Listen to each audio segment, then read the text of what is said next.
1, 2, 3, 4.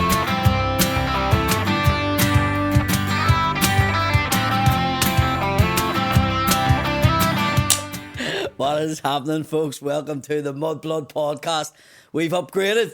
We've went and got ourselves an even better co-host. It's the fantastic, the brilliant Mr. Shane Todd. Yes, mate. Can I just say, when he clicked that thing, you didn't give him a chance. It's the quickest I was talking just I've in. ever heard. You're ready to go. Just You're bump amped up. in, let's go. Yep. Get it going. What about upstairs or downstairs when you were walking me in? There was those guys from like the mechanics downstairs who went, "We were at your banger show," and I was like, "Lads, good lads, enjoy it." And all, and they're like, "Not you, mate." My banger show. No, not your shit, buddies.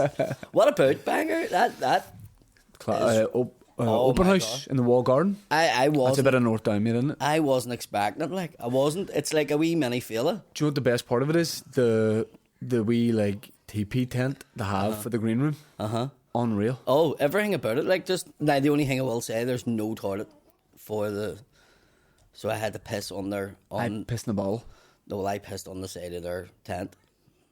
On the tent? On the tent, like, yeah. You didn't need to do that. Listen, See, that's why. see, just before I go on, like, it's well known, like, whether it be the Opera House, which we'll talk about with you, or I've pissed in curtains before, to say the stage, because I need to go last minute. Yeah, all but the you time. don't need to do that. You don't need to piss on No, the you curtain. don't have time because, like, you're about to be brought on stage. It's literally just as I'm being brought on. That's why, and I've always said, open house should be a North Down festival for North Down people. Yeah, 100%. Yeah, close borders, like. Yeah, 100%.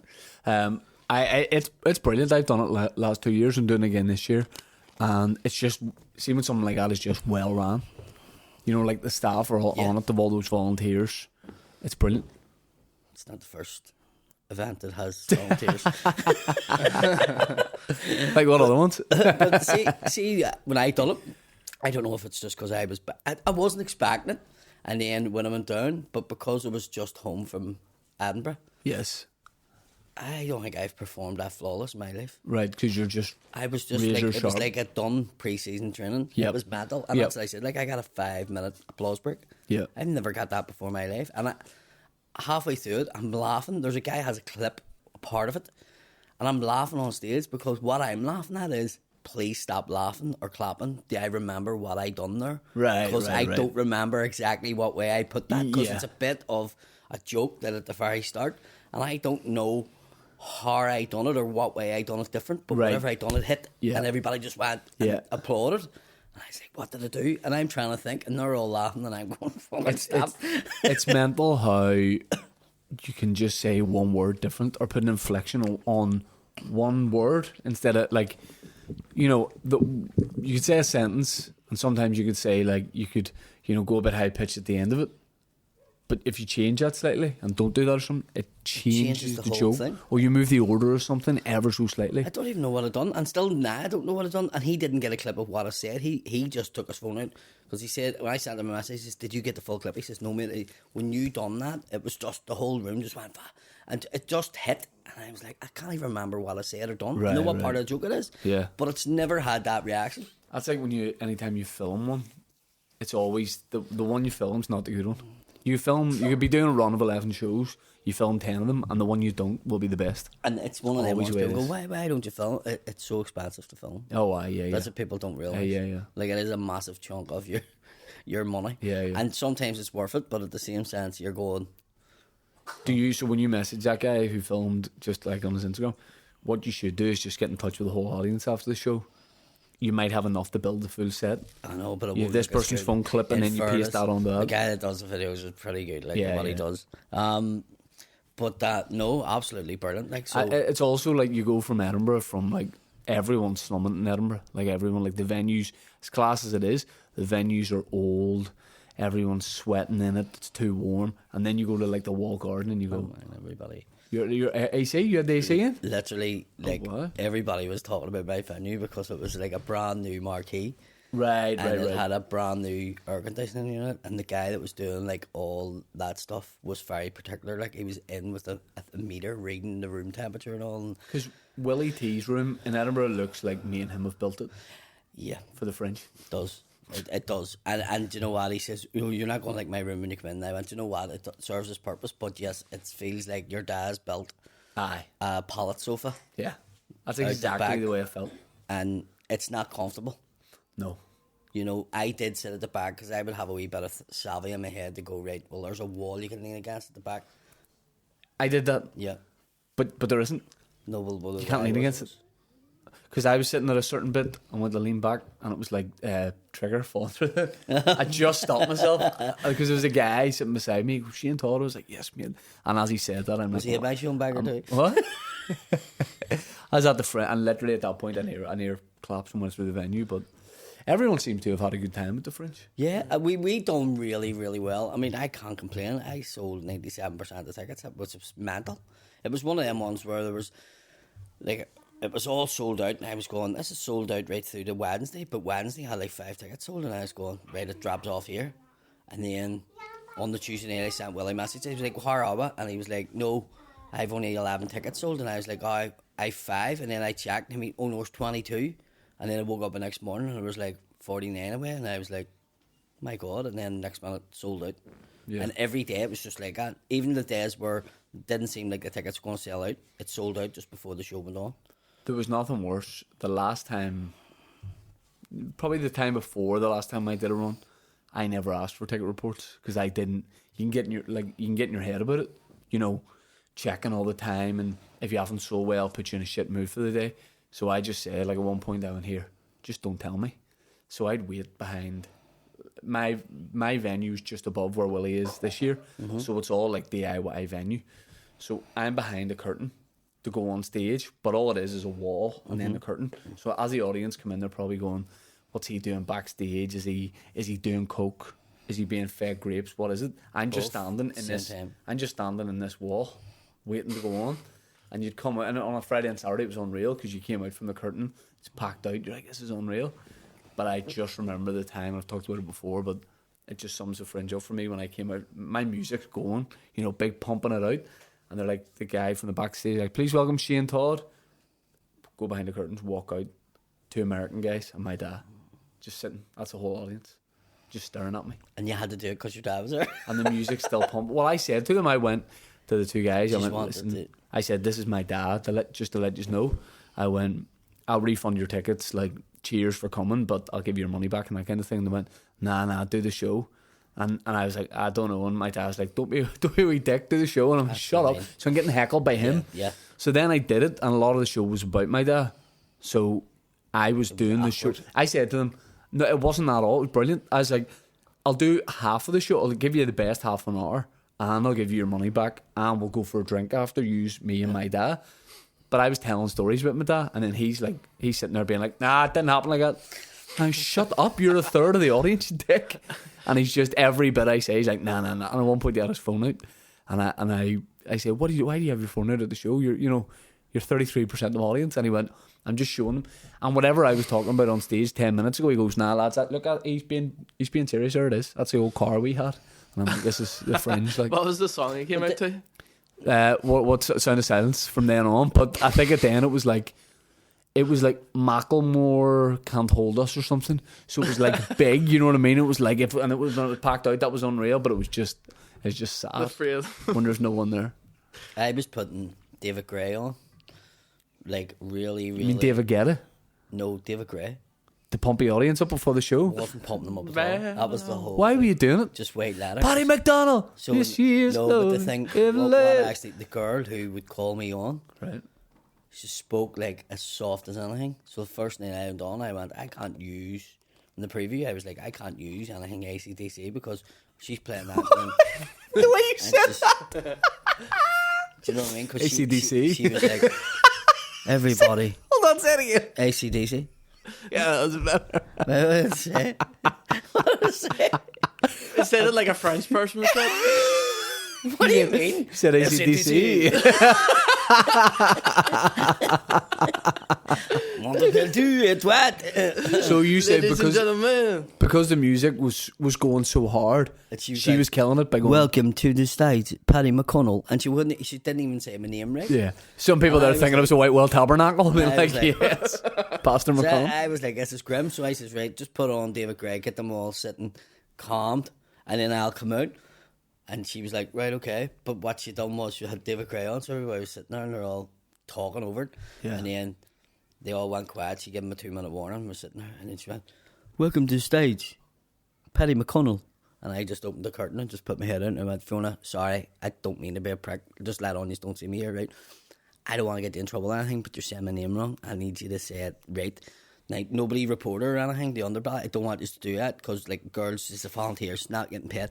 So, and there am I, by the way, and, right, and doing this whole thing, and everybody in the audience is going, what the fuck? And I'm like, I really can't come out unless you get my name right. And she was like, right, and close it, and she would do it again, she would get my name wrong, and I would just shout from behind the curtain, I'm not coming out until you get it right. And then she would do it again, she couldn't say it. And I was just like, right, fuck you, and I'm just coming out. So I just walked out, and everybody busted out laughing. Babylon. And then they think I'm fucking annoyed, do you know what I mean? Right. So everybody's like laughing like fuck. That was it. Right. So I couldn't get it with the music in her voice, so I had to create Right. a scene. Yeah. Do you get what I mean? Yeah. So people then went, fuck, this is the way it's going to go. The guy who was doing tech for my show, it was his first, because I was just doing a one-off. They gave whoever was doing it the whole month the night off. And this guy was doing like tickets or something, but eventually next year wanted to do tech, so they went, this is the show. Is your big break, kid? So he said to me before, he made the mistake of telling me beforehand, he goes, this is my first show, I've never He done freaked this. out. And I went, well, don't fuck it up. You know, I was like, you'll be fine. I have no tech requirements, really. I was like, all you need to do, turn the music up for me going on, turn it down, and then That's the it. lights. And I was like, see if you get anything really wrong, it won't matter. I was like, I don't care, you're fine. So everything's going good, hits my walk-on music, everything's sweet. But then he didn't know, when he faded the lights down, he forgot how he faded them down. So the first 2 minutes of my set was You just were in complete darkness. But it was great crack to start the show that way, because I went, guys probably shouldn't say this, but Alex there's first night doing tech, and I went, it's not going well. But people love to see the human in people. Exactly. Yeah. Like last night we were doing the Empire, right, and recording, and when I done the first one, I don't know, you were there for one, weren't you? Yeah. So you No, know you what? don't. What? You weren't done When? at the Empire recording. I did. No. Oh right. Sorry. That's why I said you were on. Right. Not with me. Right. I meant, but you done it, so you know the process. Yes. Right. Okay. Fuck, you're getting on like Willie Thompson now. Have you got cerebral palsy? But the first one I done, so it was sort of getting that gist of it. By the second one, I was like, and Riggsy's coming back and going, perfect, Jesus Christ, you have us down to a T now, you know exactly what you're doing, everything's fucking bum, bum, bum. No fucking pickups at the end of the show and all. It was just, and Jackie's like, brilliant. Last night I went down, sitting there, who's on? Fumbi Otomeo. Fumbi Omateo. Yeah. Fumbi Omateo. And right? you'd struggle to remember Fumbi- even like a Ronan Linsky. You know what I mean? Fumbi Omateo. Yeah. Fumbi Omateo. Fumbi For Omateo. some I got reason, it. in my head, I was thinking of Tato. Right. So I was saying Fumbi Omateo. And I went, right, get that out of your head. So I'm standing there, and I'm standing saying it, and Jade goes, he's just getting your name right. Because this guy was, like, particular about his name. And Jackie came back and went, don't be giving him the nickname like you did the last time. And walked out. And I went, who, Riggsy? Right, don't mention Riggsy. And Riggsy went, why would he want my full name said? And I went, I don't know. And then Jackie came back in and says, I'm talking about Fumby. Do you remember last time? And walked away. And I was like, I've never met that fella before in my life. Never mind fucking call him on the stage. Yeah. So in my head, I was going, what's Jackie talking about? Right. And then Jade and all was laughing. And everybody's laughing. So now in my head, it's, It's become a far bigger thing. yes. And then I says, don't tell me the nickname. Right. Because then you'll have that. In my head. Right. So I'm out and at the start, and I go, Fumby, Omateto, and had to do pickups. And then Jackie went, I'm just doing pickups on all of them. And I went, no, I got all the rest of them right. Yeah. And he went, no, I want them all, just to be sure, because that's every show now. And I was like, no, the second one was perfect. I didn't have, listen. And I'm like, no, Jackie, it's fucking, and he was favouring me, like, he was like, no, the second one you fucked up too. And I went, no, I didn't. Right. That's Andrew Rand, that's not me. Yeah. And he was like, no, it's you. I went, bollocks. It's actually Andrew Ryan. Andrew Rehan. Yeah. Rehan. I'd love it if you Or were. if it was French, Andrew Rehan. I'd love it if you were saying Fumbi Otato and that wee girl from your tech showed up, came through the curtain, was like, it's not as easy as it looks, you can't. Well, that was the whole thing. I was going, is this Carmen for the whole time in Edinburgh? Like me, fucking, Right. and then the whole conversation at the end of it was about, because my set actually was about their names and people getting Yes, yeah, yeah. I've seen a pronunciation of bit, their yeah, wrong, yeah. and I'm going, I had a fucking cheek to do that set after fucking Right, fucking right. up. But the audience love it. Yeah. Like, see at the end of the night, that's the fucking best bit of the whole thing. See if they filmed that. Yeah, and sometimes they probably go, "Oh, did you write that? But did you just come up with that beforehand?" You're like, you can't. The bits like that are so natural, you couldn't. It's like sometimes when you know, maybe you put out a clip or something, and it's audience interaction or a heckler. Some people go, "Be honest, that was set up." You're like, you can't recreate. Like, none of us are good enough actors.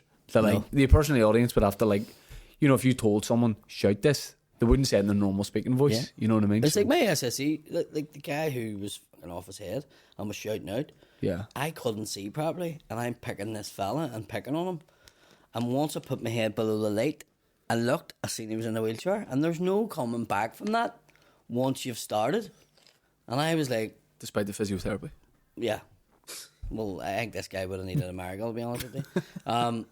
But it was one of them ones, like, and I went, fuck, I have picked on a fella in a wheelchair. And I went, I have to run with this. Yeah, yeah. So I done the whole bit of here's me. You'll not get fucked out, you get pushed out. Yeah, so yeah. just went on, and everybody was loving it. Yeah, Probably yeah. one of the best bits of the night. You know, Yeah. everybody was like, that was class. Yep. But then people was going, you must know him, he's from the Falls and all, you must know him. And I Yeah. was like, I didn't know him. Yeah. Now I'm pushing him around the fucking marathon. Yeah. Yeah.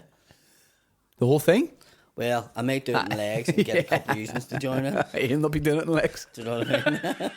Get Willie to do the first 500 yards.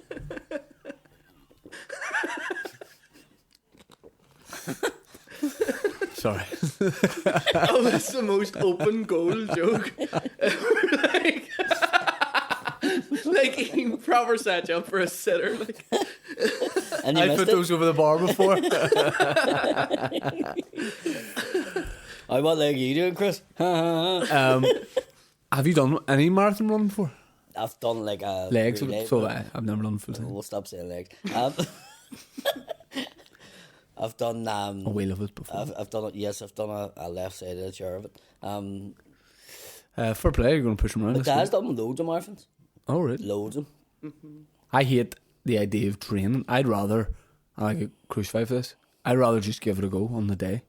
I'd rather get fit running up to it, not run those distances, and then just on the day just be like, the crowd might carry me through. I don't know who said this. I think it was a comedian, but it was a cracker, and he was like, "I'm going to dress as a wall." And started to finish and just start running back. Running towards backwards, people. yeah. I can't remember who said that either. It's It good. was so funny. I don't think he could do it. I know a fella that done that, and See, annoyingly, I don't think I'd be posting a good time, like, at all. yeah, But I reckon I could what? finish it. No, I could do it. I think I could do it. When we were in LA, me and Tony, You're setting yourself up here. I know. There's going to be people on here who's going to see that. and Chris overtakes me. Me and Tony, when we were in LA, the LA Marathon was going on like the day after we arrived, and it was going past our hotel, like directly past our hotel. And there was just a moment, I know you'd be a lot fitter than me, like, but there was just a moment where we both went, Well, well, and I'm glad we didn't, because you were trying to, even if you had literally can't finished walk it, the day after. yeah, no. but you'd been trying to do gigs that night. No, like you John wouldn't Wayne. have. You wouldn't Yeah, be yeah. able to do it Yeah, because, like, you seen the state that some of them be in after. yeah. It's really bad. Like, it's endurance. Did you see there was 2 people killed down in Cork, doing an Cork. ultra marathon. See it? Yeah, Did you see the water? no, That's one of them moments you go, I know I've trained for this, but I'm not getting in that. yeah. Do you know what I mean? Yeah, Like, yeah. it was just that bad. I did a triathlon. Is it triathlon in school? Swimming, running, then bike. Or that might be the wrong way around. But the first bit, it was definitely swimming. And I've swam before, like, but I'm not like a particularly strong swimmer. And they went, but in my head, I thought I was going to win this triathlon. Like, Same way you thought you could do a marathon by training. yeah, but you're doing this against boys that do it all the time. These kids were like, You're starting to be like Sean Haggy going to fight Tyrone Cannon. I told them, I was like, I'll pay for that fight. I'll pay for that. that started all sorts of shit. That is not even going to be a fight.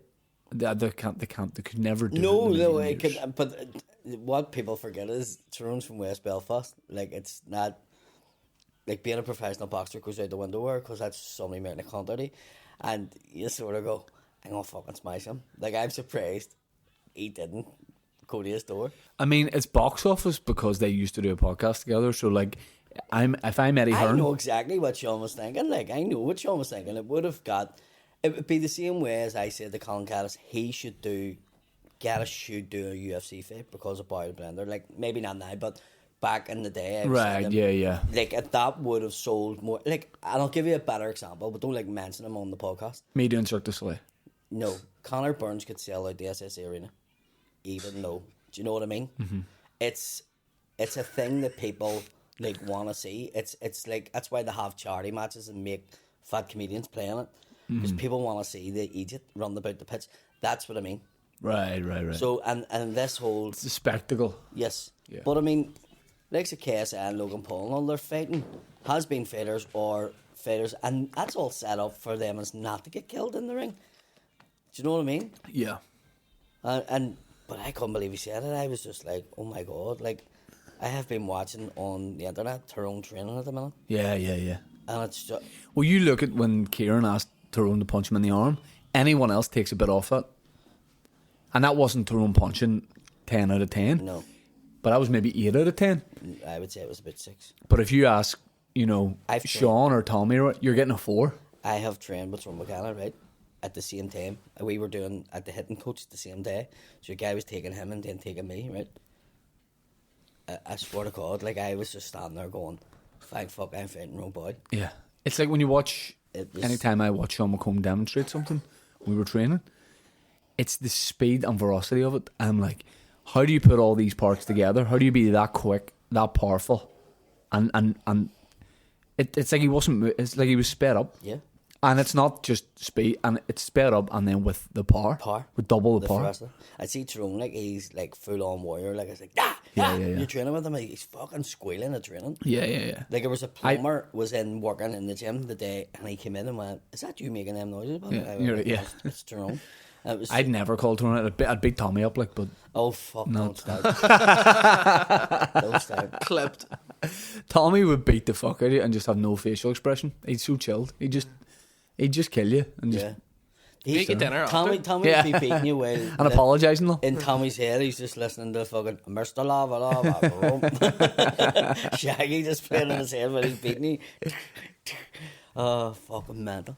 How did we even get on that? What were we talking about? Just being professional boxers, I think, me and you. Oh, right. Was that what it was? Oh, that was about you doing a marathon? Yeah. Without training? I just think out of sheer, what would you say, like stubbornness, I think I could finish it. I think the time would be brutal, but I think I might be able to finish it. If you give me a place, here's what I'm bad at: laps.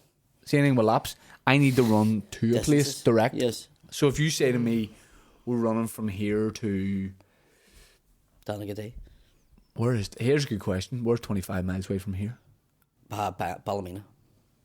Oh, I don't like the sound of that. But that's motorway though. No, you can go up over the mountain. I don't want to go over the mountain, Paddy. Well, then Donegal, you want like. Do you want me to see how far away Donegal is? I would say it's not. After this podcast, We'll do the run. Lorne?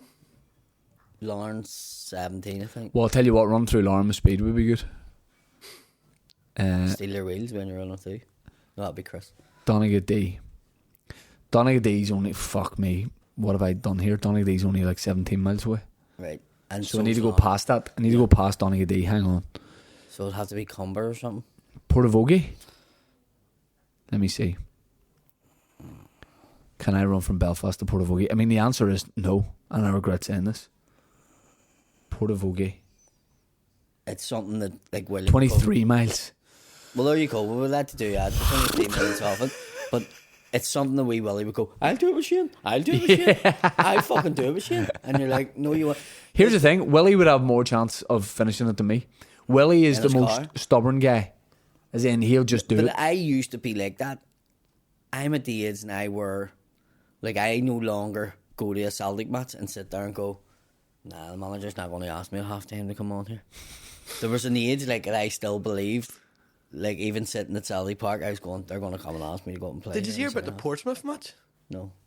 There was, like, a thing had happened where the fourth official, like cramped, or the linesman, like, got, like, some sort of injury and had to go off. So the fourth official had to step in for the linesman. Like, and then he fucking injured himself. Right. So then they had to stop the match because there was like no linesman, and they had to like call over the tannoy saying, "Is there anyone in the crowd that's like That's happened before. Who's Like- registered? Like, a registered referee?" And some fan in a fucking tracksuit came down, yep. had to show us like wee credentials, and then they were like, "Right, sweet," and they just gave him a wee fucking bib and He's a the pair of fourth boots, official. and he was the fourth official. That's happened in Irish League games before as well. I think Has that's class. Yeah. It's I thought you unreal. were going to say about you saying about the manager's not going to pick me. You're just there in the crowd. Oh, Was it the- Neil Warnock picked the guy? Was it Neil Warnock or Harry Redknapp? Harry or something? Redknapp. Harry Redknapp did Harry it too. Redknapp, yeah. But the Neil Warnock one was Your mom was giving off so much shit. well, that was Redknapp. Neil Warnock was there was a 14-year-old played for Sheffield United in a pre-season friendly when they were away somewhere, and all the players were like, "What the fuck's going on here?" The guy, his dad had done work for Neil Warnock in his house on his payment. He's like, "I'll give your son a run out here against fucking Charlton or whatever it was." Fuck. So he just played a bit. But that guy Redknapp scored, didn't he?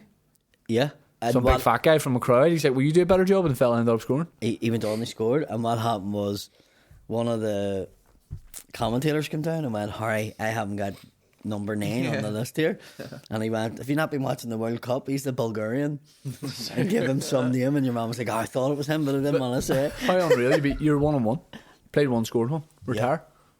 That's like great. the Man United Legends thing when they did it in at Solitude, and then they went, "Do you want to play in 1 euro?" I was like, "Nah, I'm 1-on-1 against Man United. Like. So I'm done."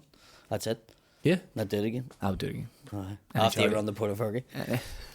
Who? Big Portafergie. Yeah, I don't think I can run that. I've changed my mind. No. I don't know. I think there'd be a point where you go, if you get to here, What you age could you? do it. 35. See, you're still, you're probably not waking up with the pains anymore. Or yet. No, If you know what I mean. only in my heart. No. Do you mean like, oh, like that? Like, when you realise, fuck, like, there's things that I can't do. Do you know what I mean? Yeah. I'm at that age now where I'm going, there's things that I can't do. Right. You know, and I've wanted to do them, and I went, I can't do that. But then you spent many years doing like labour, working on sites. What have I been doing? BBC Northern Ireland sketch shows. Yeah. With Dave Elliott. Yeah. So like I'm not like you've actually done hard work physically with your body, so of course you're gonna have injuries and all that kind of thing. Also, you think because you had a easier lifestyle from Hollywood, Yeah. pampered, Yep. you could continue on. I think I would have less excuses for like my body's sore because of this and this. You know. So I have excuses. That's good to hear. I'm Yes. going to use that from now on. Yeah. Shane Todd says I have excuses. You're 35. I think if you've worked on a site and you're 35 against me 35, I think your body will be worse. You know what I mean? Like Yeah, no, there is definitely wear and tear, 100%. yeah. Like when you're doing stand up, like you're not really Exerting yourself. Depends No. what job you're doing on the site. right. Bricklayers are jacked, Yeah. you know. Who's got the most physically demanding job on the site? You could argue labourers, but that's sort of changed because now there's that much lifting apparatus and like codes that you can't lift stuff and all. Oh yeah. But the best one ever was there was a guy I was on a site, and I went to lift this plank one day, and the first thing in the morning, and it was clean, and that's why I went to lift it. I was going to make a pants with it, and the guy came over and went, "That's my plank," and I went, "Ah," and he went, "No, that's my plank," and I went, "What do you mean it's your fucking plank?" And he went, "It's just my plank," and I went, "Fuck off," and he went, "No, I'm serious, don't take it. That's my plank." I went over to the fella I was working with, and I went, "Are you fucking saying that's his plank?" And he went, "Fucking just go and lift it." I mean, that's what I was going to do. Another fella come over and went, "That's his plank, can't take his plank." I was like, "What do you mean?" And your mom says, "Now, come here." And he took us to the side and he went, "We don't do fuck all. So I have a brush and he has a plank." He says, "I walk about with the brush and he walks about with the plank." All that he done all day was, because it was a big set, they just kept walking and they were doing their steps and to see who could get the most steps in. But if somebody says, "Where are you going?" He's like, "I'm bringing that plank over." Yeah. Hey, He's on his way to somewhere. He has it was to be. the latest, cleanest plank on the site, Right. but he just walked about with it. That's great. All over the site, all day, every day. great. And I was like, that would do my balls. Yeah. Who has the easiest job on the site but actually is doing manual work, if you know what I mean? Oh, They'll hate me for saying this because you've already lost them. The painters. Probably. I was in. They're always whistling and I fucking about. was going to get my haircut last week, and the building that I get my haircut in is being renovated. Not get it done. Huh? People in glass houses, Patrick. I haven't got mine done yet. I know. Some guy I was can't say fuck all. some guy was painting the building and craning his head in to me and goes, he's out in all the painting gear, obviously, brush in his hand. He goes, "Tell Paddy McDonald I do not deal drugs." He goes, "Most days." Swear to God, it's like there was a woman the other day, just like, "Can you get a photo of my partner?" And I went, "Yeah." And she went and got him. This fella came around, and he went, "I've met you before." And I went, "Have you?" And he went, "Oh," he says, "I was playing snooker and Bangor, and you were playing in the Imperial." I don't even remember. It's like, "Do you know the Imperial?" Yeah, yeah. He says, and I walked over to the bouncer, and I was like, "What the fuck? It's busy here." It was during the week. He says, "There's a comedy night on." And he went, "Who's on?" He says, "Your man Paddy McDonald. You should know him because he said all painters are drug dealers." And he went, "Oh, him?" And he says, I was walking down the street, and he went, "Paddy McDonald, do you think you're funny?" And he says, "You just went." He says, "Do you remember doing it?" And I was going, "No." And she went, "I knew he didn't." And he was, "It was him, it was him, it was him." And I went, "I'm here now, like, I just can't remember." But he got a photo and all, but he was like, "I'm a painter." You must have done the Imperial not that long ago. It's upstairs. As soon as you drive into Bangor, it's on your left, just after the bus station. You go upstairs to get to the venue. I can't remember doing it. It's a good room, like. I did it as part when I did that Bangor World Tour. It was 4 shows in one night in Bangor in all different venues. That was one of them. Did you enjoy it? It was one of the best things I've ever done. It was brilliant because you were waiting for the one that was going to be shit. And there wasn't one? It was all... Just because, the first one was the back bar in Fielties, which is... Fielties? Fielties bar, yeah. Is it like Filthies only because it's in Bangor? It's a guy, Andrew Ryan. It's Andrew trying to say Filthies. It's Filthies. So it's the back bar there. It's tiny, holds like 30. And then was over to the Imperial, where you did, which is bigger. And then it was some... Which I can't remember doing. Some like members only then social club, like a working man's club. And I was like, this is going to be the one that's a disaster. I'm walking into it, you're walking through all these corridors, and I'm like, it's weird. It's great. The room, like, you know those older sort of places, and their function rooms are class. I done... Would it be the British Legion? I was thinking about that Linfield one we did. Oh, it was unbelievable. But it's perfect for, like, Yeah. you know, like a that room, dinner the and an size of it and event. everything. It's Yeah, just, yeah. And there is places that have all them rooms. That's what I say to people. Yeah. Like, there's these rooms And you out wouldn't there and know. you don't know about it. What was it? The Maple Leaf Club up in I East never got to Belfast? do that, but I wanted to do that. But it was like, when you walked in, the fish tank and all, it just reminded me of the Chinese in the 80s. Right. And then I went into this room and I was like, Jesus, look at this room. Like, Yeah. it was amazing. It was like something from America, like cabaret. And I was just like, Yes.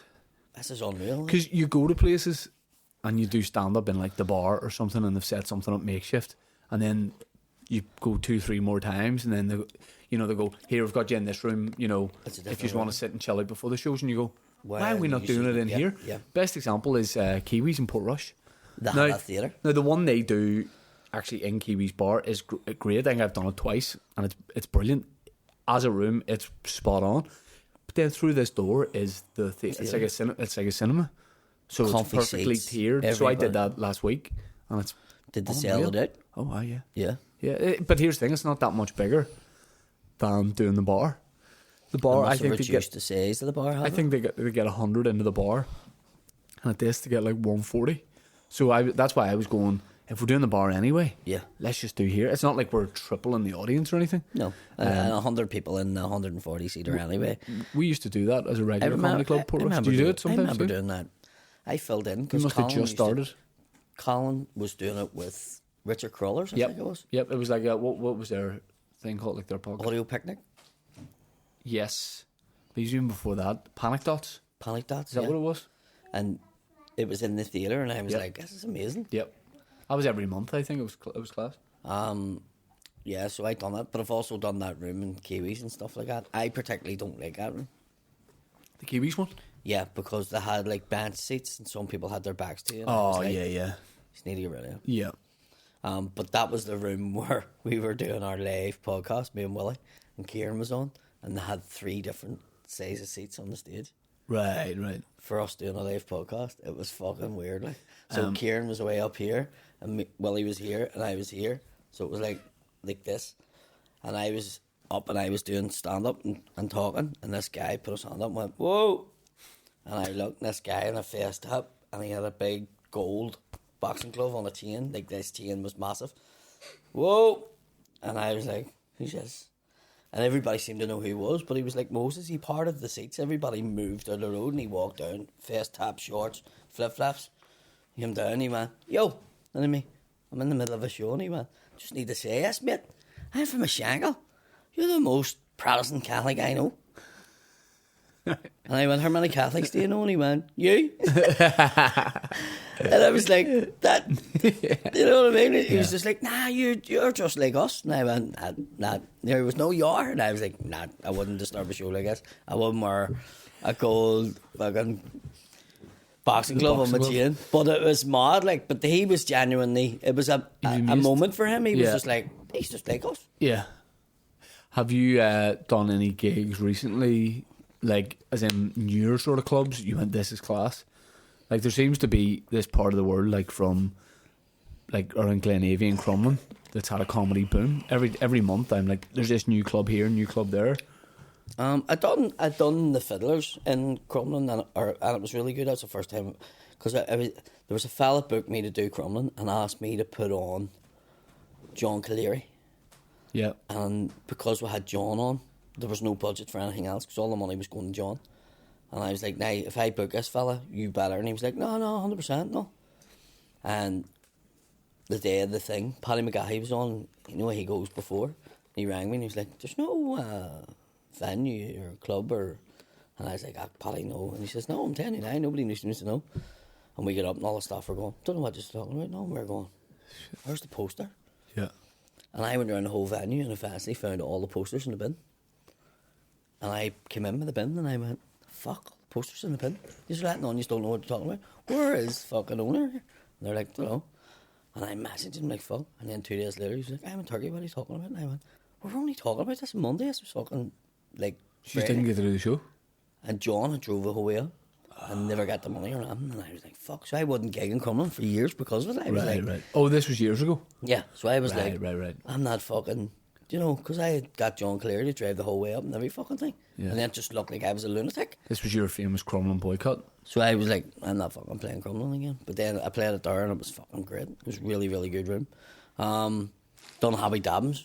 And West Belfast normally too. I used to try and do comedy nights, try to do them in the Rock, try to do them in the rallies. What was that like? It wasn't enough people then. What was the lineup, do you remember? Me, Sean Haggerty. Were you on? No. Joe Dolan from Dublin. And Darren Matthews, I think. Right. I think that was a lineup. Is there like, what is the space? Is there like a separate room for space for it? Upstairs in the Rock, there's this long room which would work. Right. But we didn't get that many people in. But it just never really... And then there's Larry Teague and Happy Dabbins has had one. And he's...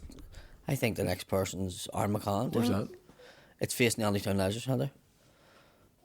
Is that Billy Duffy's? Billy Duffy's, yeah. Yeah, I'm going to do one of those. Yeah, so you are good at it? Yeah, I've been asked. Yeah, so, trying to find a date. Yeah, so Happy Dabbins, Billy Duffy's, same fucking thing. But yeah, no, it was a great kick. Really, it was just a slobber match, don't get me wrong. But yeah. I mean, the gunslinger here, like, do you know what I mean? They were in trouble. Like, I was just like, don't. And but it was a great gig. It was one of them ones where the guy came into the toilet before me and didn't go to the toilet, didn't flush the toilet. I came out and I was like, do you want to work? And I was like, no, I don't. Yeah. Because it's funny, the idea in people's heads of what they think you'd be like before a show. Yeah. They'd be like, oh, he'd love some coke. That's what he's in here for. You're like, I'll take a green tea. I'm in here because I know Laurie and I don't want to piss in his curtains. Right. It's almost like that's you, like christening a venue. Like when you open a venue, you bring Paddy in to piss in the curtains. No matter where I eat, I shit. Yeah.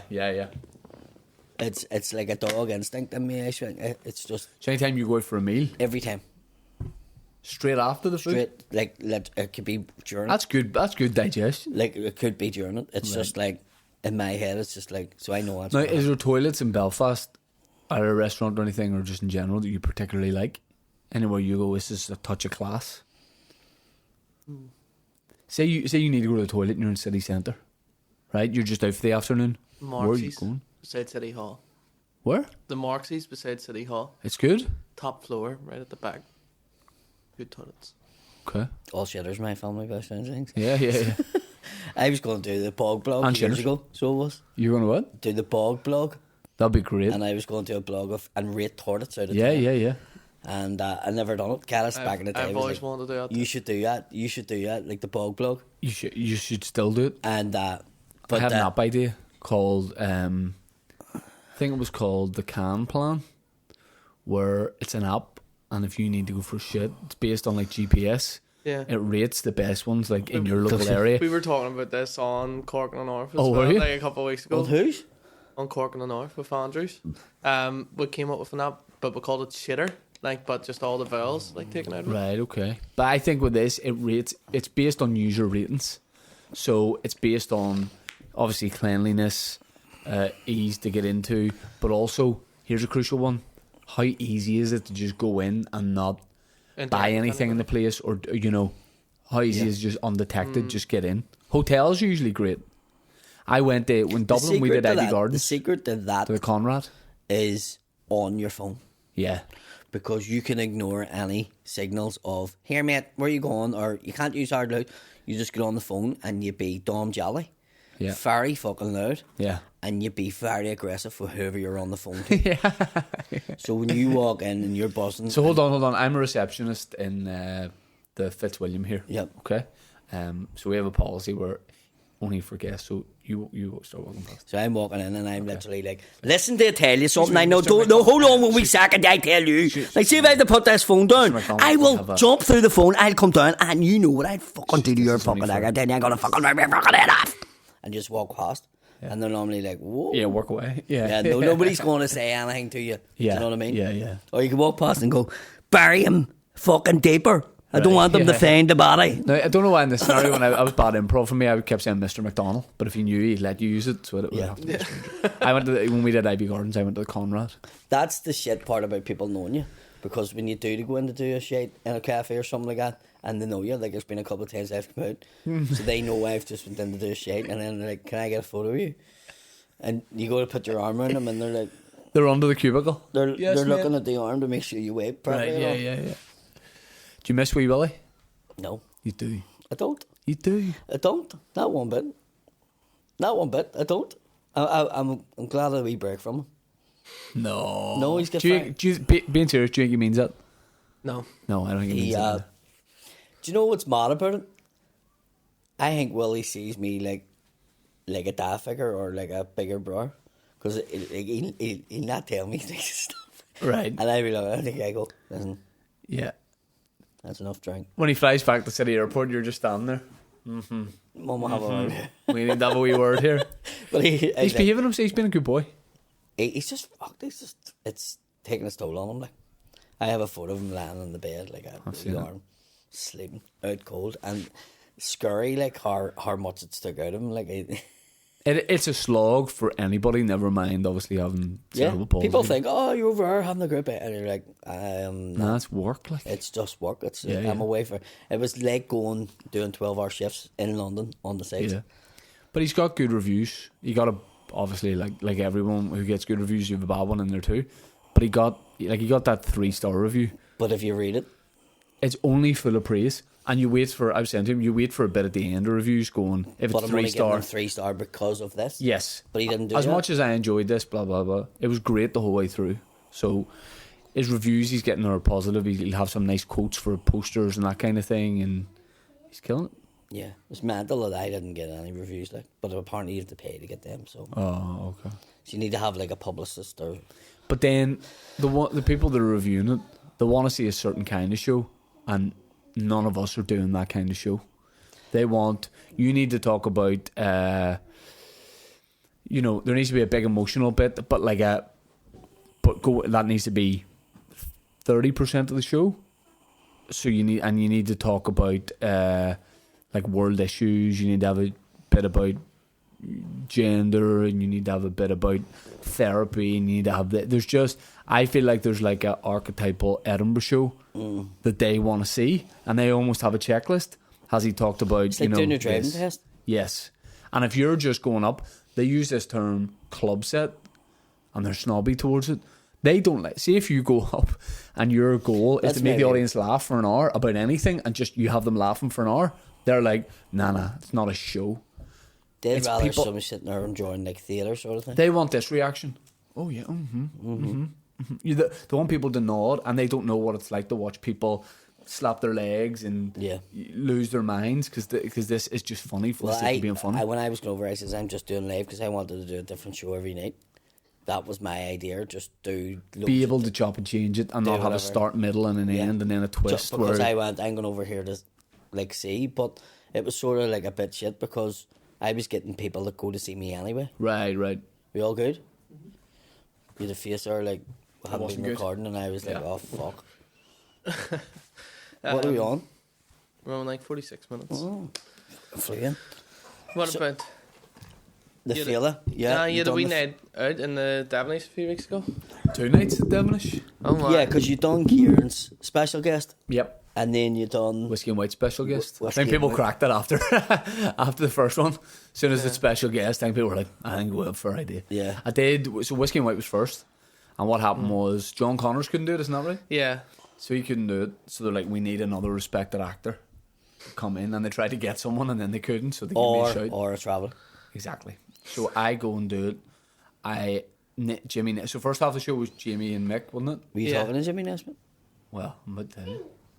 He didn't know anything about it, that I was coming on as a guest. Tommy goes, we're going to bring you on as he's already on as a special guest. And I went, if we're doing this, make it a complete secret and build up. Obviously the running joke is, and it's real life, I've tried to get Nesbitt on Tea With Me for a long time, but he's done Whiskey and White twice in that time. So, we've built up this thing. This right? would have been his third time. So I go, make sure you try and get him slabbering about me when he first goes on. I was like, take the piss out of me, talk about the fact he's done Whiskey and White again. I was like, do all that, we'll build it up. Tommy goes, we're going to bring you on like you're a wee fan of Jimmy Nesbitt, who's we've invited up. And I went, sweet, whatever you want to do. So I get there. Now I was talking to Tommy, and he goes, I went, what time do you need me there at? He said 8:30. They didn't need me till about 9:45. Seething. I was seething. But then it made up for the time where they were here and I cancelled on the day. Yeah. So we're even now because I just sat in Tim Hortons for an hour and a half, I guess. Till I got called Tim up. Hortons, not Butcher. Because it was open late. I feel like Jimmy was starting to notice that there was something going on because they were sitting up in the green room upstairs. Right. And they had mentioned about, here, Jimmy, there's going to be a wee Make-A-Wish kid coming, he's a big fan of yours and all, and he's going, oh, here, brilliant, 100%. And then Paddy Cunningham came in the room like a while later and was like, here, throwing a few your phone on you, I'll let you know when your man comes.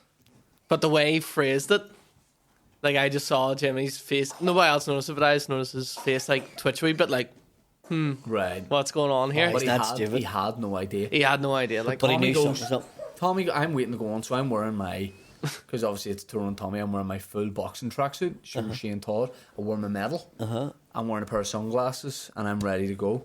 And Tommy goes, I thought Tommy's going to go, folks, we have a special guest, here he is.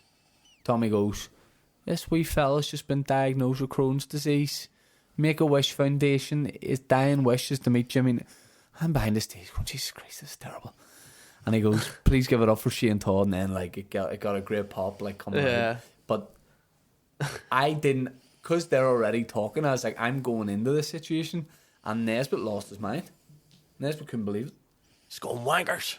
Yeah, he was like, you wankers to them and all. He's like, I can't believe this. And he's hugging me and he's embracing me and he's wearing an earring and it's wild. And I'm... He's wearing an earring? Yeah. He was. I took my That threw you off, did it? I thought the mad thing is, he's in a tracksuit, a boxing tracksuit with a fucking medal, and a looking at person someone else he's going, an earring? what's this weird? Wow, fucking Jimmy is with an earring, you weird cunt. I walked out, started shadowboxing and threw my sunglasses to the crowd, and then but is it fair to say there was a few beers in the green room? Yeah. Right, absolutely. because I'm trying to build up this thing of, I'm raging at Nesbitt. I'm like, we're playing on that. So I go out, hug Tommy, hug Tyrone, and then I just give Nesbitt like a wet fish. Just give him this handshake. He's had a few beers. He doesn't pick up on this. Brings me in for the handshake for a hug too, and I move my chair away from his. I like pretend I'm raging, but he just like moved his closer to me. He's like, "This is brilliant." So then in the end, it was great crack. He was very funny, like, and then we got talking about boxing a bit, and I said to Tommy and Tyrone, I was like, they went, "You do the boxing again?" And I said, "Lads, I'm something you'll never be. I'm undefeated. I'm 1-0." And people are liking the boxing chat, and then Nesbitt's just like, "Well, this is good chat." And oh no, so I had to get back to him. But then the conversation went back to him for a minute, then veered off for another minute, and he's like, then he went, "I'm still here, you know." Yeah. He said, so they brought up, which I thought was funny, I put an Instagram thing up ages ago, my dream guest for the podcast, and it said Nesbitt, Van Morrison, Liam Neeson, but Nesbitt was just Nesbitt. And he said, "So I'm your big dream guest." I went, no, that's Mike Nesbitt. Good reaction. I think I played the guest role well. Then they go, "We're playing the drinking challenge." And in my head, my worst fear, I'm like, they want me to be part of the drinking challenge. I'll have to be a moment where I go, "I don't drink, I'm not part of the drinking challenge." But it's like, you know, if you were doing like if you're on a family trip and you were going to go jet skiing, you wouldn't even say to your 97-year-old great granda. It would just be, he's just going to sit there. Yeah. They didn't even, I just sat there like happy enough. But then I sat in the front row with Sean McComb and just watched it like as an audience member in my boxing tracksuit. I'd never laughed more in my entire life because it was a collective of lunatics. Yeah, it was just ridiculous. The pints, the blue wickets, the shots. And it was just brilliant to just sit and watch it. And no, I wouldn't have a hangover the next day or anything. And then as soon look at these fucking Highlands. It was that mental. It was that mental that as soon as it was over, I just walked through the kitchen. I handed, do you see, Sean? I just like, as soon as we're like, "Thanks for Whiskey White," I just handed the mic to the sound guy, said thank you to everyone, walked through the kitchen, through the fire exit to my car, and by the time they were like wrapping the night up, I'd have been on the whistling. Yeah, because I was just like, I need out of as soon as I finished, I was like, "Where's Shane?" Do you know what it would? He's in bed. Do you know why? It wouldn't have been a quick exit. See, after a show, I like to go here. Wasn't. Thanks for having me. Here, cheers. Thanks for having me. Thanks for your help. Do you know what? I can't do the long chat, so I was just out of there. But it was very good crack, like. Aye. It was very good crack. And then you done Kieran support. It was unreal. Were you there? No. No. Oh, it was brilliant. Yeah. Because I was a proper surprise guest for that, and it was just great. Like I love doing it. Yeah. I've always liked doing it, and the audiences are brilliant. Because I think I was describing it. Someone was saying it's like having the lid on a something like, you know, water that's bubbling up. Because if you leave your hand off, it's just going to go all over the place. No. So all you're doing is keeping that lid, and when you can just keep that lid on, it's the best. So I did like I think 20 minutes at it, and it was great. That year we done 2 shows each was unreal. So good. It was brilliant year. Like everybody keeps talking about that, and I'm like, "Why are you not doing it this year?" And I was like, "Oh, it was way to Edinburgh." But with the September SSE, it just didn't make sense to do. Yeah, it's something that's not going away. But I also wanted Kieran to do too. That's why I got him support last year, and I was like, "This is you in, Kieran. This is like you will do your own show next year." And Mickey got to do it too. Plus, when you do something every year, people get to know it. Takes a wee bit of something off it, I think. Yeah. Whereas it's nice to just dip into it when you want to. Yeah. And I might even do it next year, but you just don't know.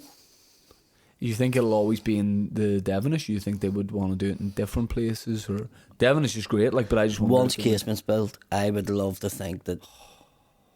I would love to think. Oh. Do they have a year, like even a projected year for that? Well, it's for the European Championships, isn't that right? Did they get that? Yeah. Did they get it? Yeah, because what's happening is it's here, England, Scotland, and Wales, isn't it? Right. And Qatar is the other one. When's this, 2028 or something? Yeah. But Qatar is going to get the next sport. Like, it's already, like, sorted. Like, it hasn't been officially said. Saudi, isn't it? I don't know. I think it's Saudi Arabia you're trying to get. But they're going to get, like, the World Cup. So it's going to be one of them ones they're going to step aside. Right. And it's going to be, like, it's going to happen. But I would love to be at the stage where I could do Casement. Capacity would be what, 40,000? I know, but you make yourself. I mean, well, you could do it in a way where reduce it. You have the stage facing the main stand. Yeah, that's probably the way to do it. Yeah, and I think Fela will eventually get to that stage. If that I don't think it's as big as that. No, I don't. I think it's like maybe 27,000 or something. Oh, right. They had to reduce the size of it. I do think the whole European Championship things, it's it's a bit of a boot in the balls. Like, and I'm from the West, but it is a bit of a boot in the balls. I had casements kitting it instead of Windsor. Well, There must be some technical. It is. It's like because of the fucking capacity and all, but it's like, I don't know. I think that's a I wee haven't bit even sour. seen anything about this in the news or anything like that. no, it's all hush. Would you go to Saudi Arabia if they went, Paddy? You used to play in the day. We're going Division 2 in Saudi Arabia. Who's taking over? Mal Donaghy takes over. And he gives Mal you a wouldn't ring. pick me. He goes, Paddy, I need you to come in, play centre. He goes, look, I'll be honest with you, you're not going to be a starter for me. Need you, if we need to shore up a game, last 10, 12 minutes, be bringing you on. But here's the Big offer, wage right? You don't get to do stand-up. It's a 3-year contract to go out there, but you can't do any stand-up. You have to be in Saudi Arabia, not doing. Just put your comedy career on pause. They're going to pay you 300 grand a year, house, top end house, access to a couple of cars, and it's all tax free. And you've a live-in chef, and they'll bring out, like you can. They're going to launch your own signature aftershave in Saudi Arabia, just as a wee side project. Well, See, the kids want to go already. It wouldn't happen. Just no Irish school over. You want to start the first? If they had the Al Nassar fucking Bunskull, I maybe would go. But they're in the middle of that process and I can't take them out of it. Bunskull Football Riyadh.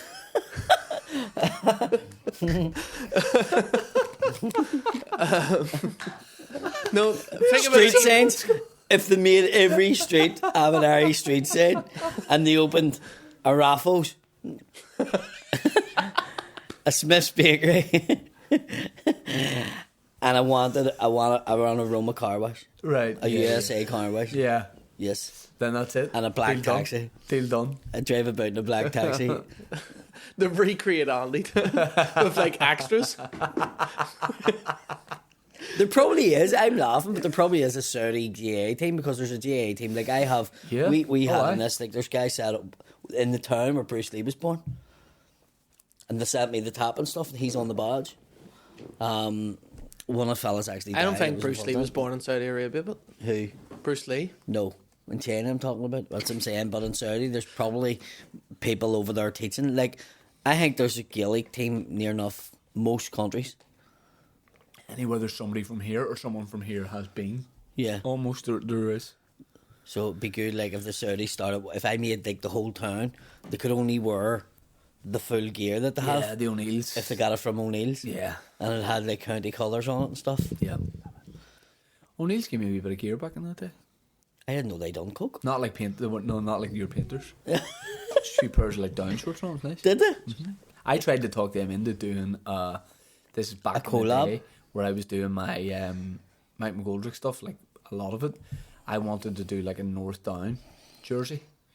So it would be like O'Neill's. It would be like Hollywood's colours are kind of like green, red, and black, and have like Grey Goose or something as the sponsor, and then like a North Down badge of like Moe. cash and a few other Moe things. would have been Moe or class. something like That that. would have been class. I thought it would have flown like, but What, they they say didn't no? want to do it. Yeah, yeah. They said no? It's probably too late to do anything like that now, but I just think that would have been a lot of fun. That would have been good. People would have bought it, I think. I think so too. Because it would make it where it looked nice too. You know what I mean? So it's not like No, just it's a not joke just. thing. Yeah, no, it's a bit of crack. So you have the Opera House coming up. Yep. We'll talk to you about that. Yep. So you like the Opera House, don't you? It's class. It's more for like getting feedback from people that come to the shows every year. I go, what did you think of like where it was and how easy was it to get to, and was your experience good as an audience? And obviously Belfast, small city, so everywhere's kind of handy. But just people say about Opera House, you can get the train down. It leaves you off right at it, or if you're getting public transport, it's right there. Mm-hmm. And all the bars, restaurants around it. You're not like finishing your meal to then walk a great distance to You it. don't have to walk over the bridge to Big Fish. Yes, and it's just it's handy. Oh, the staff are unreal, and it's like an iconic venue. So I loved it last time, but I always like to change it up and do somewhere different year on year, or try something Well, I'm new. not even going to ask you the question because I wouldn't do that on you. Well, Like, where would you go next year? well, Because you haven't done these ones yet, but I'm sure. I it's have probably somewhere your in head. mind, but I don't know if it's possible. Right. I'll tell you off air. Okay. Because I do want to make it happen, but I don't know. I don't know if I can. Right. Okay. But I do want it. I do want to say, but I just don't want to say in case I can't do it and I look stupid. I have a quirky one for next year, Okay. but I've already been told I can get it. Right, you whisper yours to me and I'll whisper mine to you. We'll write it down. No, because we can't. That is very quirky. Yeah. Oh fuck! Yeah. Unreal. But no, that'll be a good fit. That's brilliant. Yeah. That is brilliant. I'm going to see it this week. That would be.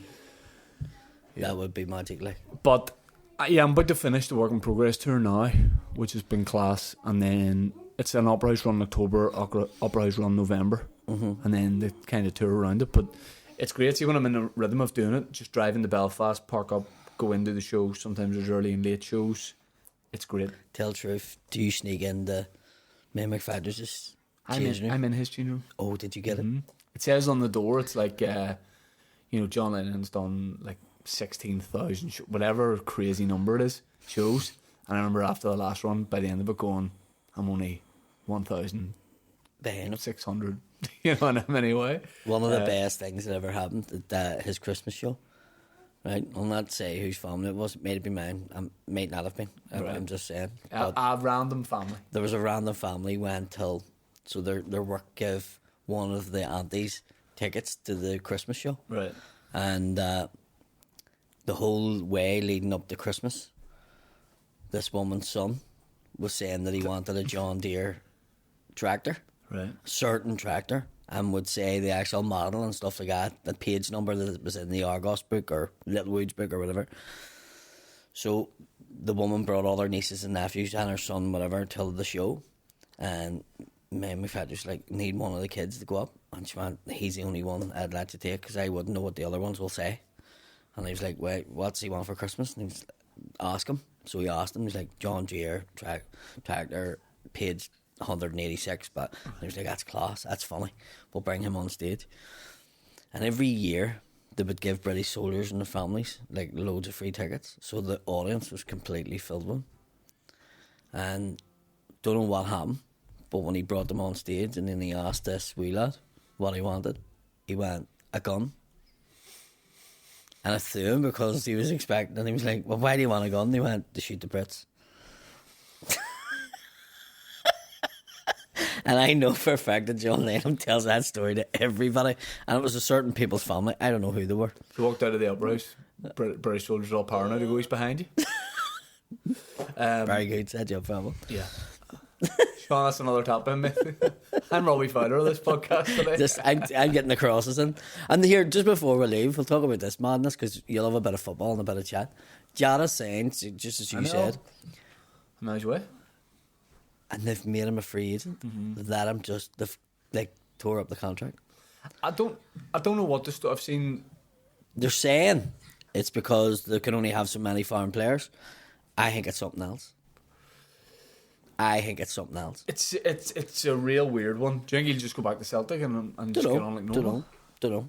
But then people are also like, oh, they've made Celtic will just re-sign him and they've made 25 million. I don't think it's going to work like that. They'll have paid an installment of it. They're not going to do that. No. So I don't know. It's a very weird one. I'm into the whole Saudi thing just from like a soap opera thing. Like I can't stop reading at it and looking at it, but I don't ever see myself like watching games. No.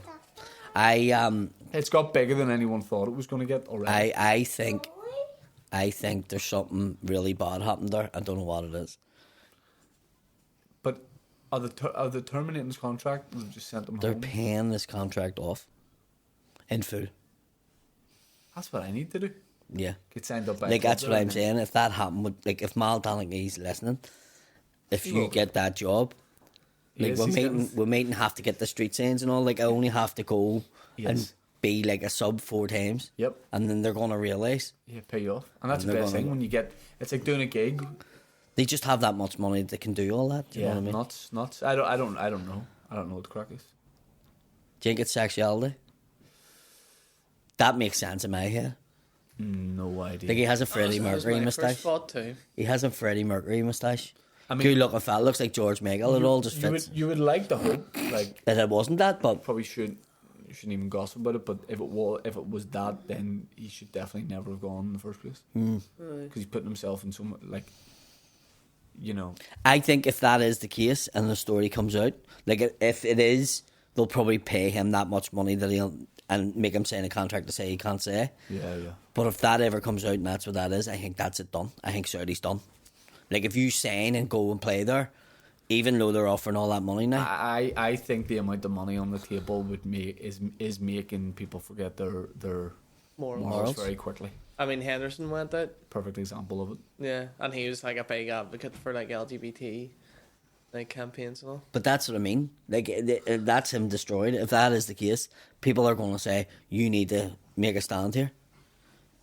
And that's what I mean. I think that would I think if that comes out and it is that, Yeah. which I don't know if it is or not, but it seems fucking pretty suspicious to me. It just seems that they'll all have to just go, whoa, we're away. Well, the shit thing about it would be the intrusion and Somebody's private life. Yeah, he's a footballer. He should just be seen as a footballer, and that whatever he wants to do or talk about, is on his terms. I But think. hopefully that's not. I think if it is the case, the likes of the bigger teams in England and Europe and stuff like that this is going to fuck about, will turn around and say, "Oh, this is what." But then what? But I think you're seeing from the Mason Greenwood thing, clubs in England don't have a strong moral standing. I don't think.